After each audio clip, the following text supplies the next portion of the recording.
Hello বিয়াস, আশা করি সবাই ভালো আছেন। আবারও আপনাদের মাঝে অনেক সুন্দর একটি লাভ স্টোরি নিয়ে আসলাম। আজকের লাভ স্টোরিটি হলো জামালপুর শহরের বিখ্যাত একটি জায়গা ফরেস্টার বাগান। তো সেই ফরেস্টার বাগানে ঘুরতে গিয়ে সেই এলাকার একটি মেয়েকে ভালো লাগা।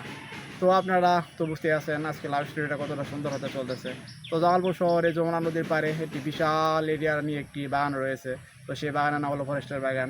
এটিতে অসম্ভব মানুষ প্রতিদিন যাওয়া আসা করে। তো আমরাও অনেক সময় ঘুরতে যাই অনেকভাবেই, কারণ জায়গাটিতে গেলে একটু ভালো লাগে। যখন আমাদের মন খারাপ থাকে তখন আমরা চলে যাই সেই জায়গাটি ঘোরার জন্য, যেহেতু অনেক সুন্দর একটি জায়গা।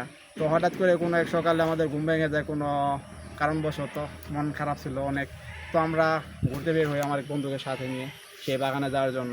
তো আমরা বাগানে গিয়ে এক সাইডে বসেছিলাম। তো আমরা খেয়াল করলাম আমাদের দিকে দুটি মেয়ে কেমন জানি তাকিয়ে থাকে আর কী কী জানি তাড়াতাড়ি বলে। তো অনেক চিন্তা ভাবনা করার পর একটু সাহস করে নিয়ে তাদের সাথে কথা বলার জন্য এগিয়ে যাই। তো গিয়ে জানতে চাই যে কী সমস্যা, এরকমভাবে তাকিয়ে আছেন কেন, হাসেন কেন। তো একটি মেয়ে হঠাৎ করে উত্তর দিয়ে দেয় যে আপনাকে আমার অনেক ভালো লাগছে। তো কী আর করার, মেয়েটির সাথে তখন আমি অনেকক্ষণ কথা বলি।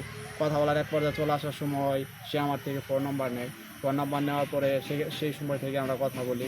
তো আপনারা এতক্ষণ পর্যন্ত যারা আমার লাভ স্টোরিটি শুনলেন তারা অবশ্যই আমার চ্যানেলটি সাবস্ক্রাইব করবেন, শেয়ার করবেন। আবার দেখা হচ্ছে পরবর্তী কোনো লাভ স্টোরি নিয়ে।